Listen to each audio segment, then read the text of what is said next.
ተመልካቾቻችን ከኢትዮጵያ ዜና አገልግሎት ኤጀንሲ የዕለቱን ዜናዎች ይዘን ቀርበናል። ማርታ ታሪኩ ከዜናዎቹ ጋር አብሬያችሁ ቆያለሁ። በቅድሚያም ዋና ዋና ዜናዎችን ወደ እናንተ እናደርሳለን። ኢትዮጵያ ከቡና ማግኘት ያለባትን ጥቅም እንድታገኝ መንግስት ከዘርፉ አንቀሳቃሾች ጋር በቅርበት እንደሚሰራ ጠቅላይ ሚኒስትር ዶክተር አብይ አህመድ ተናገሩ። በህዝበ ሙስሊሙ መካከል እየተፈጠሩ ያሉ ግጭቶች ዘላቂ አንድነትን ለማምጣት በሚሰራው ስራ ላይ እንቅፋት ስለሚፈጥሩ ጥንቃቄ ሊደረግ ይገባል ተባለ። የአዲስ አበባ ከተማ ነዋሪዎች አዲስ የተመረጠው ካቢኔ በህብረተሰቡ ለሚነሱ ጥያቄዎች አፋጣኝ ምላሽ የሚሰጥ መሆን እንዳለበት ተናገሩ። እነዚህ ዋና ዋና ዜናዎቻችን ናቸው። ወደ ዝርዝሩ እናልፋለን። ኢትዮጵያ ከቡና ማግኘት ያለባትን ጥቅም እንድታገኝ መንግስት ከዘርፉ አንቀሳቃሾች ጋር በቅርበት እንደሚሰራ ጠቅላይ ሚኒስትር ዶክተር አብይ አህመድ ተናገሩ። የዘርፉ ባለሀብቶች የኢትዮጵያ የቡና ምርት ከግብይት ጀምሮ ውስብስብ ችግሮች ስላሉበት መንግስት ትኩረት እንዲሰጠው ጠይቀዋል። ዛሬ በጠቅላይ ሚኒስትር ጽህፈት ቤት የቡና ልማት ግብይት እድል ዋና ዋና ማነቆዎችና የመፍትሄ አማራጮች በሚል ርዕስ በተካሄደው ውይይት ጠቅላይ ሚኒስትር ዶክተር አብይ አህመድን ጨምሮ ዘርፉን የሚመሩ የስራ ኃላፊዎች፣ የቡና አምራቾች፣ አቅራቢዎችና ላኪዎች ማህበራትም ተገኝተዋል። የውይይቱ ተሳታፊዎች የቡና ጉዳይ ማዕከላዊ በሆነ መልኩ በአንድ መስሪያ ቤት የሚመራ ሳይሆን በ6 መስሪያ ቤቶች ለዘርፉ አንቀሳቃሾች አገልግሎት መስጠቱ ችግር እንደሆነ አንስተዋል። ከቅርብ ዓመታት ወዲህ ደግሞ በሀገሪቱ ከተፈጠረው ወቅታዊ ሁኔታ ጋር ተያይዞ የቡና አምራቾች ለተለያዩ የጸጥታ ችግሮች መጋለጣቸውም ሌላው ስጋት መሆኑ ተገልጿል። ዘርፉ ራሱን በማስተዋወቅ ረገድ አሁንም ገና መሆኑና የኢትዮጵያን ቡና የሚያስተዋውቅ መለያ ለመኖር እንደ ችግር ተነስቷል። በውይይቱ የተገኙት ጠቅላይ ሚኒስትር ዶክተር አብይ አህመድ ኢትዮጵያ ከቡና ማግኘት ያለባትን ጥቅም እንድታገኝ መንግስት ከዘርፉ አንቀሳቃሾች ጋር በቅርበት ይሰራል ብለዋል። በተለይም ዘርፉ ለ15 ዓመታት የአንድ ኩንታል ጭማሪ እድገት እንኳን አለማሳየቱ አሳሳቢ መሆኑን የገለጹት ጠቅላይ ሚኒስትሩ በዘርፉ የተሰማሩ ባለሀብቶች በኩባንያ መልክ ቢንቀሳቀሱ የተሻለ መሆኑን ተናግረዋል። የመንግስትም ዋና ዓላማ ብዙ ሀብታሞች ማፍራትም ስለሆነ እንደ ዋና ስራው ወስዶ ቢሰራው መልካም ነው። የችግሩን አሳሳቢነት ለመገንዘብ ቅድም ድጋፍ እንደሚደረግ የተናገሩት ጠቅላይ ሚኒስትሩ ከሰላምና ጸጥታ ጋር በተያያዘም መንግስት የሚሰራው ስራ እንዳለ ሆኖ ባለሀብቶች ኢንቨስትመንታቸው ባለበት አካባቢ የሚገኘው ማህበረሰብ ተጠቃሚ ማድረግ አለባቸው ብለዋል። ጥበቃን በሚመለከት ግን ባህሪው እንደምታውቁት መጋዘን ስላልሆነ በብዙ ሺህ ሄክታር ላይ ያለ መሬት ላይ የተረጨ ሀብት በፖሊስ መጠበቅ አይቻልም። ድሮ እንኳን የማስታውሰው 1 ሄክታር ቡና ያላቸው ሰዎች በመንቀሳቀስ የሚጠብቁት ያ ሁሉ ቦታ ፖሊስ ማቆም አይቻልም። ህብረተሰቡ መጠበቅ አለበት፣ ተፈጥሮ መጠበቅ አለበት። እኛ የጥበቃ አካል መሆን አለብን፣ መንግስትም መከላከል አለበት። ያ ሲሆን ነው አስተማማኝ ነገር የሚፈጠረው። በቀጣይ መንግስት የኢትዮጵያን ቡና የማስተዋወቅ ስራ እንደሚሰራ የተናገሩት ጠቅላይ ሚኒስትር ዶክተር አብይ አህመድ የዘርፉ አንቀሳቃሾች ከኢትዮጵያ አየር መንገድና ከውጭ ጉዳይ ሚኒስቴር ጋር እንዲሰሩ አሳስበዋል። በዘርፉ የተሰማሩ ባለሀብቶችም የኢትዮጵያ ቡና መለያ እንዲያዘጋጁ ጠቅላይ ሚኒስትሩ ሀሳብ መሰንዘራቸውንም እንደኛው ሹሜ ዘግቧል። በህዝበ ሙስሊሙ መካከል እየተፈጠሩ ያሉ ግጭቶች ዘላቂ አንድነትን ለማምጣት በሚሰራው ስራ ላይ እንቅፋት ስለሚፈጥሩ ጥንቃቄ ሊደረግ ይገባል ተባለ። አብድረዛቅ ጅማ ዘግበዋል። ብርሃኑ አለማየሁ ያቀርበዋል። በአንዳንድ አካባቢዎች በህዝበ ሙስሊሙ መካከል እየተፈጠሩ ያሉ ግጭቶች ዘላቂ አንድነት ለማምጣት በሚሰራው ስራ ላይ እንቅፋት ስለሚፈጥሩ ሁሉም የእምነቱ ተከታይ ጥንቃቄ ሊያደርግ እንደሚገባ የኢትዮጵያ ሙስሊሞች ተቋማዊ አንድነት የጋራ ኮሚቴ አሳሰበ። ኮሚቴው ዛሬ በሰጠው ጋዜጣዊ መግለጫ እንዳስታወቀው ሰሞኑን በወሎ ኮምቦልቻና ደሴ የተፈጠረው ግጭት የአንድ ሰው ህይወት ሲያጠፋ በበርካታ ሰዎች ላይ የአካል ጉዳት ደርሷል። የኮሚቴው ሰብሳቢ ተቀዳሚ ሙፍቲ ሐጂ ዑመር እድሪስ በመግለጫው እንዳሉት አላህ በቁርአን ስለ ሰላም፣ ስለ አንድነት፣ ስለ መተባበር፣ ስለ መወያየትና መደማመጥ ብዙ ብሏል። ትልቅ ቦታም ሰጥቶታል። ጠቅላይ ሚኒስትር አብይ አህመድ ስለ ሰላምና አንድነት ትኩረት ሰጥተው እየሰሩ መሆናቸውን የተናገሩት ተቀዳሚ ሙፍቲ ሐጂ ዑመር እድሪስ በህዝበ ሙስሊሙና በክርስቲያን ቤተ እምነቶች ውስጥ ያሉ ኩርፊያዎችን በማጥፋትና ወደ አንድነት ለማምጣት የሚሰሩት ስራ የሚያስመሰግናቸው ነው ብለዋል። በተለያዩ አካባቢዎች ከትንንሽ ልዩነቶች ተነስቶ ወደ ግጭት መሄድ ተገቢ አለመሆኑን የተናገሩት የኮሚቴው ሰብሳቢ ሰሞኑን በወሎ ኮምቦልቻና ከሚሴ አካባቢ በታየው ግጭት በደረሰው የሰው ህይወት መጥፋትና አካል ጉዳት ማዘናቸውን ገልጸዋል። የሚያሳዝነው ሁኔታ በአንዳንድ አካባቢ የምንሰማው በተለይም በእኛ በወንድሞቻችን በእህቶቻችን በሙስሊሞቹ አካባቢ ጥሩ ያልሆነ ስሜት፣ ጥሩ ያልሆነ ሂደት እየደረሰን ይገኛል። እንደው በየአካባቢው በተለይም በደሴ አካባቢ በኮምቦልቻ አካባቢ እንደይሁም በሌላ በሶማሌም አካባቢ በኦሮሚያም አካባቢ በቤኒሻንጉልም አካባቢ ነገሩ ግጭቶች በመጠኑ አሉ። ሆኖም አሁን እኛን ያሳሰበንና የቀሰቀሰን በሙስሊሞች መካከል የሆነ ቅራኔና ግጭት በደሴና በኮምቦልቻ በአማራ ክልል አንዳንድ ግጭቶች በመነሳታቸው ሙስሊሞች በመሰዳደብ ደረጃ ደርሰው ተመሰዳደብም ደረጃ አልፈው መመታታት መወጋጋት ደረጃ ደርሰው ከዛም አልፈው ደግሞ ይኸው ትናንትና እንደደረሰን ሞት ደረጃ ወንድሞቻችን ከፊሎቹ በሐኪም ቤት የተኙ አሉ። ከፊሎቹ ይኸው ትናንትናም ደግሞ አንዱ ሞቷል ማለት ነው የደረሰን። የኮሚቴው አባል ኡስታዝ አቡበከር አህመድ በበኩላቸው ይህን መሰል ተግባር አዲሱ ኮሚቴ የጀመረውን ስራ የሚያጓቱትና የሚያደናቅፍ በመሆኑ አስፈላጊው ጥንቃቄ ሊደረግ ይገባል ብለዋል። በቀጣይ ጠንካራ ሙስሊሙ ማህበረሰብን ሊወክል የሚችል ተቋም ግንባታውን የሙስሊሙ ማህበረሰብ አንድነትና በጋራ ተከባብሮ ተሳስቦ ለሀገር እድገት፣ ሰላም፣ ልማትና ፍቅር ሊወጣ የሚገባበት ሚና የማስተካከሉ ስራ ላይ ትልቅ እንቅፋት ሊሆኑ የሚችሉ ስራዎች እየተሰሩ ነው። እነዚህ ነገሮች ሂደታችንን ያደናቅፋሉ፣ የተፈጠረውን የሰላም አየር ያደፈርሳሉ። በዚህ አይነት መቀጠል የለባቸውም ብለን እናምናለን። መሰል ግጭቶች እኔ ትክክል እኔ ያልኩት ብቻ ይሁን ከሚሉ አስተሳሰቦች የሚመነጩ ናቸው ያሉት የኮሚቴው ቃል አቀባይ ኡስታዝ ካሚል ሸምሱ ድርጊቱ የሰው መብት መጋፋት ስለሆነ ስህተት ነው ሲሉ ተናግረዋል። አላህን ከሚያስቆጡ ከሚያስቀይሙ ከሚያስከፉ ነገሮች ውስጥ አንዱ ምንድነው? የሰው ልጅን ክቡር ህይወትን ማጥፋት ነው። ከባድ ወንጀል ነው። ከከባኢር الذنوب ነው የሚቆጠረው። ይሄ ከተላላቅ ወንጀሎች ውስጥ ትልቁ የመጀመሪያው ቀትል ነፍስ ነው። ህይወትን ማጥፋት። የሰው ልጅ ህይወት ክቡር ነው። የፈለገውን ያምልክ፣ የፈለገውን ይመን፣ የፈለገውን አስተሳሰብ ያዝ፣ ምርጫው ነው በራሱ እስከያዘ ድረስ። በአሁን ሰዓት ላይ የሆነ ያለው እኔ አውቅልሃለሁ የሚል አስተሳሰብ ስህተት ነው። የእስልምና ጉዳዮች ምክር ቤትና የሙስሊም መፍትሄ አፈላላጊ ኮሚቴ አባላት ከጠቅላይ ሚኒስትር ዶክተር አብይ አህመድ ጋር ካደረጉት ውይይት በኋላ የሙስሊም ህብረተሰብ አንድነትን ማጠናከር ላይ የሚሰራ 9 አባላት የያዘ ኮሚቴ መቋቋሙ የሚታወስ ነው። የአዲስ አበባ ከተማ ነዋሪዎች አዲስ የተመረጠው ካቢኔ በህብረተሰቡ ለሚነሱ ጥያቄዎች አፋጣኝ ምላሽ የሚሰጥ መሆን እንዳለበት ተናገሩ። ለልንገረው ሞላ ዘገባ አለም ፀሐይ መክቴ።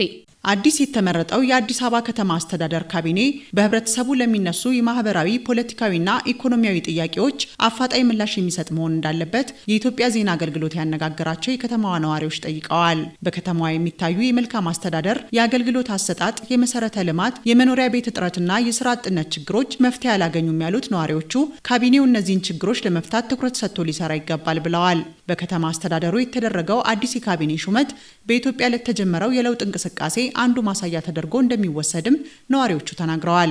በክፍለ ከተማና በወረዳ የሚሰጡ አገልግሎቶች ሙስናና የመልካም አስተዳደር ችግር የሚታይባቸው ናቸው ያሉት አስተያየት ሰጪዎቹ አዲሱ ካቢኔ እስከ ታችኛው የአስተዳደር እርከን ድረስ በመውረድ የሚታዩ ችግሮችን እንዲፈታ ጠይቀዋል። ምን መስራት አለባቸው ለሚለው ብዙ ነገር ነው፣ ግን ከዛ ውስጥ እኔ ልጠቅሰው የምፈልገው ጉዳይ የመሬት ፖሊሲ ጉዳይ ነው። የመሬት ፖሊሲው በጣም የጠበቀና ዜጎችን ተጠቃሚ የማያደርግ ነው ማለት ይቻላል። አንድ ሰው መኖሪያ ቤት ቢፈልግ ኮንዶሚኒየም ተመዝግቦ የመመዝገቢያ እድሉም የተወሰነ ነው። ከዛም በኋላ የመጠበቁ እድል በጣም ረጅም ዘመን ነው። እንደገናም ደግሞ በዛ አይነት ቤት ፍላጎትም ማዳረስ አይቻልም። የመንገዶች የፍሳሾች ሁኔታ እነዚህ ፈርሰው ለብዙ ዘመን ልማት ላይ ያልዋሉ ቦታዎች መፍትሄ ቢያገኙ። አንድ 17 አካባቢ ሹመት ሰምተናል አይተናልም። ምንድነው በዋነኛው ቃል መግባት ብቻ ሳይሆን ያው ሹመት ላይ ስንደርስ ቃል እንገባለን፣ ቃለ መሃላ እንገባለን። ቃለ መሃላውን ግን ቱ ዘ ግራውንድ አወርደን ፕራክቲካሊ መስራት መቻል አለብን። አሁን ለውጥ አለ እያየን ነው። ለውጡ ግን ታንጀብል እና ግራውንድ ላይ መውረድ መቻል አለበት። እያንዳንዱ የስራ ባለድርሻ መስራት መቻል አለበት። ግዴታቸው መወጣት መቻል አለባቸው። እስከ የወረዳ እስከ ቀበሌ ነው ይሄ ካቢኔ ለውጥ መሆን ያለበት። በወሬ ነበር የቆየው። ወሬ ደግሞ ለዚህ ህዝብ አይጠቅም። ከነ መንገድ ብትል ከነ ትራንስፖርት ብትል ብዙ ችግር አለ ኢትዮጵያ ህዝብ ላይ። ሮሮ ነው ሁሉ ጊዜ ከህዝቡ። ያን ሮሮ ደግሞ የተቀየረው ካቢኔ ወርዶ መስራት ያቀዋል። ይሄ እኮ የታወቀ ነው። ሁሉ ጊዜ አይደለም የኢትዮጵያ ህዝብ መጮህ ያለበት። ያንን ወርዶ መስራት አለ። ካቢኔው ከሚሰራቸው ስራዎች ባለፈ በአዲስ አበባ ከተማም ሆነ እንደ ሀገር እየታየ ያለውን ለውጥ ለማስቀጠል ህብረተሰቡ የድርሻውን ሊወጣ ይገባል ብለዋል ነዋሪዎቹ። ሰላምና ዲሞክራሲ እንዲሰፍንና የህግ የበላይነት እንዲረጋገጥ ህብረተሰቡ ከአዲሱ አመራር ጎን በመቆም አስተዋጽኦ የማድረግ የዜግነት ግዴታ እንዳለበትም ተናግረዋል።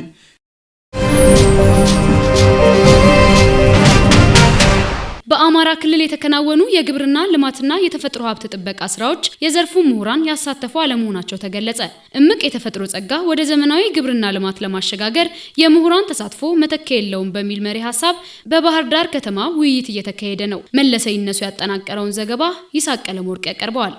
በውይይት መድረኩ የተገኙት የዘርፉ ምሁራን በክልሉ እስካሁን ሲከናወኑ የነበሩት የግብርና ልማትና የተፈጥሮ ሀብት ጥበቃ ስራዎች በምሁራን ሀሳብ ያልተደገፉና በፖለቲካ አመራሮች ብቻ ሲተገበሩ የቆዩ መሆናቸውን ተናግረዋል። በምሁራኑ የቀረቡት ጥናቶች እስካሁን በክልሉ የተከናወነ የተፈጥሮ ሀብት ስራ ከግማሽ በታች እንደሆነና የአትክልትና ፍራፍሬ ምርትም የጥራትና የአቅርቦት ችግር እንደነበረበት አመላክተዋል።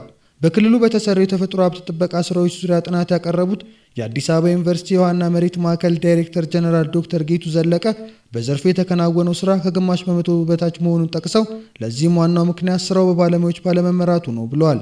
የዘርፉ ምሁራን ያላቸውን ዕውቀትና ክህሎት ለህብረተሰቡ ጥቅም ለማዋል ወደ ኋላ እንደማይሉ ዳይሬክተር ጀነራሉ ተናግረዋል። ምሁራን ሙሉ በሙሉ አቅማቸውን አሟጠው ተጠቅመዋል ወይ የግብርናን ለማሻሻል ይባል አይደለም ነው መልሱ። የተወሰነ ድርሻ አላቸው፣ ነገር ግን ተገቢውን የሚገባቸውን ድርሻ አልተወጡም። አብዛኛው የግብርና ምርቱም ከቴክኒክ ወጥቶ ወደ ፖለቲካ አይነት የአመራር ስርዓት ውስጥ ስለተገባ የምሁራን ድርሻ ከጊዜ ወደ ጊዜ እየቀነሰ የሄደበት ሁኔታ አለ። እንደውም አንዳንዴ ምሁራን ሳይሆኑ ፖለቲሻኑ እቅድ የሚያወጣበት ባለሙያዎች በሙያቸው ደፍረው እንዲናገሩ ኢንከሬጅ ማይደረግበት ደረጃ ላይ ደርሰን ነበር። አሁን በዚህ ደረጃ ክልሉ ምሁራንን ጠርቶ እስኪ በግብርናው እንዴት አድርገን ዘመናዊ እናድርገው አማክሩን ማለቱ ትልቅ ጅምር ነው። ስለዚህ ይህንን አጋጣሚ ተጠቅሞ የምሁር የሚባለው ከዋናው ትልቁ ኃላፊነቱ በተማረው ትምህርት ህዝብንና ሀገርን ማገልገል ነው፣ ክልልን ማገልገል ነው። ስለዚህ ከአሁን በፊት ብዙ በሮች የተቆላለፉ ስለነበሩ አንዳንዶቻችን በጉልበትም በምንም የገባን ትንሽ እንሰራ ነበር እንጂ ምሁራን የተሸሹ ገለል ያደረገ ነበር ዘሆል ፖለቲካ ሲስተሙ እና ፍላጎት እንኳን ቢኖራቸው መጥቶ የማገዝ በሩ የተዘጋ ስለሆነ በራሱ መንገድ ነበር ሲሄድ የነበረው። በአትክልትና ፍራፍሬ ምርት ዙሪያ ጥናት ያቀረቡት የጅማ ዩኒቨርሲቲ መምህር ፕሮፌሰር ደርበው በበኩላቸው አርሶ አደሩ ቴክኖሎጂን የመጠቀም ዝንባሌው አነስተኛ በመሆኑ ምርቱ ከእጅ ወደ አፍ ያልዘለለ መሆኑን ተናግረዋል። ከባህላዊ አመራረት ዘዴ በመውጣት ሳይንሳዊ አሰራሩን ተከትሎና እንደየመልክዓ ምድሩ ተስማሚ የሆኑ ምርጥ ዘሮች መጠቀም አለመቻል በክልሉ ምርትና ምርታማነት ላይ የራሱን አሉታዊ ሚና ተጫውቷል ያሉት ፕሮፌሰር ደርበው የዘርፉን ምርትና ምርታማነትን ለማሳደግ ምሁራንን ያሳተፈ ስራ መስራት አማራጭ የለውም ብለዋል። ምሁራን በምርምርም በከፍተኛ ተቋምም ያለን ምሁራን ማድረግ አለብን ብዬ የምገምተው አንደኛ ክፍተቶችን በትክክል ማሳየት፣ እነዚያ ክፍተቶች ደግሞ እንዴት ሊስተካከሉ እንደሚችሉ የሀገራችንን የእድገት ደረጃ ታሳቢ ባደረገ መልኩ ማሳየት ያስፈልጋል። ያንን ደግሞ ክልሉ የስትራቴጂክ ፕላኑ አካል አድርጎ ተቋማዊ አድርጎ ለአፈጻጸሙ መስራት አለበት። በሂደት ደግሞ አካሄዶችን እያስገመገመ ክፍተቶች ካሉ ያንን በሂደት እያስተካከለ የሚሄድበት አማራጭ ሊኖር ይገባል የሚል እምነት አለ። የክልሉ ግብርና ቢሮ ምክትል ኃላፊ አቶ ተስፋውን መንግስቴ እስካሁን የተሰራው የግብርና ልማት ስራ የምሁራንን አቅም በሚፈለገው መጠን መጠቀም ያልተቻለበት መሆኑን አስረድተዋል። በግብርና ባለሙያዎች ላይ የሚስተዋለው የእውቀትና የክህሎት ክፍተት እየሰፋ መምጣቱን ቢሮ በመገንዘቡ ምሁራንን ያሳተፈ ስራ ለመስራት ወስናል ያሉት የቢሮ ኃላፊው በምሁራኑ የሚቀመጠው የመፍትሄ ሀሳብ ተፈጻሚ ይሆናል ሲሉ ተናግረዋል። ሰፊ ክልል ነው፣ ሰፊ ጸጋዎች አሉ። እነዚህን ደግሞ ለመምራት እውቀት ያስፈልገናል። አሁን ግብርና በእውቀት ነው የሚመራው። ከዚህ በፊት በነበረው በዘልማድ በፊት ከነበረው ከ100 ዓመት በፊት በነበረው አርሶ አደሩ ያው እስካሁን ድረስ ባለው ያው በማረሻ በተለመደ መንገድ እየሰራ ነው። ስለዚህ አሁን አርሶ አደሩ ሜካናይዜሽን አቅርቡልን እያለ ነው። አዳዲስ ዝርያዎችን እየጠየቀን ነው። ሞጋች አርሶ አደር እኛ በሰራነው ስራ ተፈጥሯል። ስለዚህ ይሄን አርሶ አደር የበለጠ የሚጠይቀውን ጥያቄ መልስ ለመስጠት የዚህ የምሁራን ዛሬ የምናደርገው የነሱ ሚና ትልቅ ስለሆነ አሁን ውይይት ላይ ነው ያለን።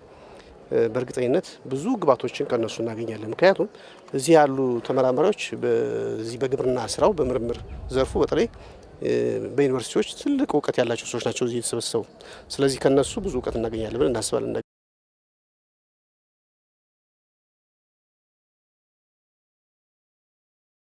ይህ የኢትዮጵያ ዜና አገልግሎት ኤጀንሲ የኦንላይን ቴሌቪዥን የሙከራ ስርጭት ነው።